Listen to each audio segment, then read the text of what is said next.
This was probably a first, an intersex defense of John Money. No, John Money was a obviously pretty shady fellow, but there does seem to be some popular misunderstanding about what exactly it was that he did wrong, where the problem came in.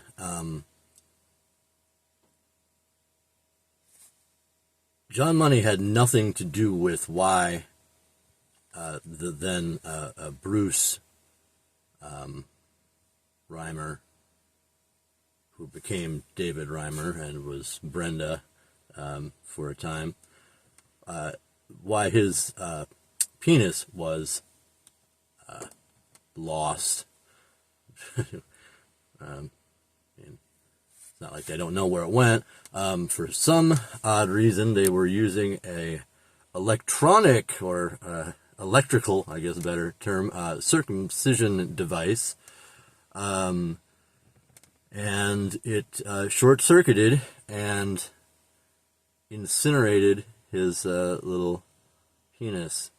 And then they decided to go ahead and not circumcise his twin brother, Brian Reimer. And the story would have ended there, really, except that they were watching TV, the parents, and they saw John Money and, on some, talk show, whatever, and he was accompanied by one of his successful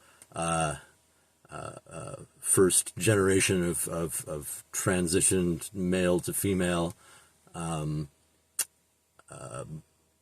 transsexuals, as they were called at the time, who was, pretty convincing, the best that Johns Hopkins was capable of doing at that point in the late 60s, early 70s. And, the idea, just crossed the parents' mind. It was like, well, hey, let's put, they put two and two together. If they can make a man, who was born with a complete penis and kept it and whatever. If they can make him look convincing as a woman, then surely there's hope for our little Bruce. And so they contacted the TV station, whatever, somehow managed to track down John Money, who was only too happy to participate in, what would become, this legendary experiment of John and Joan, as they were anonymously called, in his articles on what they ended up doing, which of course was to keep the one twin, Brian, as he was, and to turn Bruce Reimer into Brenda Reimer. And, honestly, up to this point in the story, John Money is the fucking hero. I mean, what would they have done? They would have had a boy with no penis. That's it. Like, that was all, irrevocable. There was no getting the penis back. And so what on earth else, what other options were there? To this day, what other option would there be?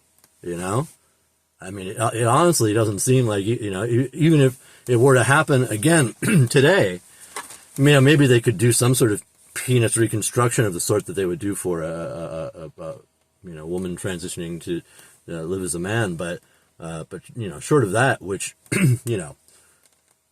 is complicated and difficult in its own right, but I mean, sure, that if they could do that now, that's probably what they would do, because then at least you get to keep the testicles and you get to raise them as they, according to their, natal gender and sex or whatever, and, chances are that would have been a more successful outcome. But, especially at the time, given the state of technology, as they even say today, easier to dig a hole than build a pole or whatever. So, I actually think that, up through there, there's really no way you can fault John Money for what he did at all. I mean, he was the answer to the Reimer's prayers, really.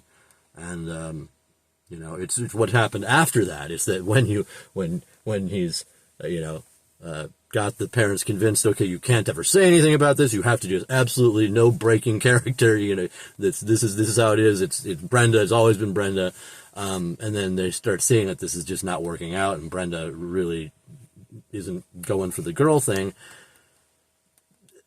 At a certain point, okay, fine, the experiment's over.